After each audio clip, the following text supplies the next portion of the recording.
బాకీలు ఉన్నాయి, ఏం చేస్తాం, అన్ని ఖరాబ్ అవుతున్నాయి. ఇక ఇబ్బంది కదా, మన ఆయాస ఉంటుంది. ఆడదానికి చెప్పు, ఇట్లా కాంట 2 నెలలు అవుతుంది కోసి. ముందున్న వెనక పెడుతురు, వెనుకున్నాయి ముందు పెడుతురు. ఇది ఎట్లా, ఏం సంగతి? వెనక ముందు లేని వాళ్ళకి ఎట్లా ఇప్పుడు? ఉన్న పంట అంతా బయట ఉన్నది. ఈ అప్పులు ఎట్లా కట్టుకుంటాము?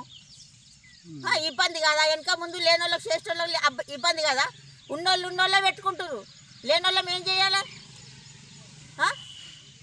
అప్పుల వాళ్ళు ఇంటికి వస్తారు, మేము బయటకు వెళ్ళి ఇంకేటికి వెళ్ళి తెచ్చి కట్టాలి. ఏమంటారు అమ్మ సెంటర్ వాళ్ళు?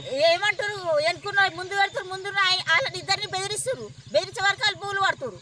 నాకు బీపీ తక్కువ అవుతుంది, ఎక్కువ అవుతుంది. నిన్న సార్ దగ్గరికి పోయినాము. సార్ కూడా అంగిప్పిండు, నేను ఆమె నింపుతా, ఆమె పరిస్థితి బాగలేదేమని అయితే సెంటర్ మీద పడుతుంది అని కూడా సార్ వచ్చిండు. వచ్చి చూసిపోయినా కానీ అర్ధగంటలో తెప్పిస్తా అన్నాడు. అర్ధగంట కూడా అసొంటిది 7 గంటల దాకా ఉన్నాము, పోయినాం. రోజు 12 గంటల దాకా ఉంటున్నా సార్. నేను ఇక్కడ రోజు 12 గంటల దాకా ఆడదాన్ని చంపేసిన సార్, తాగొచ్చిన రోడ్ని చంపేసిన సార్ అని రోజు 12 గంటల దాకా ఉంటున్నా. ఇప్పటి బారదాన్ని తేలేదు, కాంట పెట్టలేదు. ఏమనంటే బారదాన్ని తెచ్చిండంటే నా మోగనికి తెలియక అందరి లెక్క పోయిండు. 7 గట్టలు తెచ్చిండు, మొత్తం డబ్బులు ఉన్నాయి. మేము పెట్టమన్నారు బియ్యారు వాళ్ళు. 7 గట్టలు ఆడు ఉన్నాయి. ఏమనంటే బారదాన్ని ఇచ్చామంటారు. సార్కు మేడంకి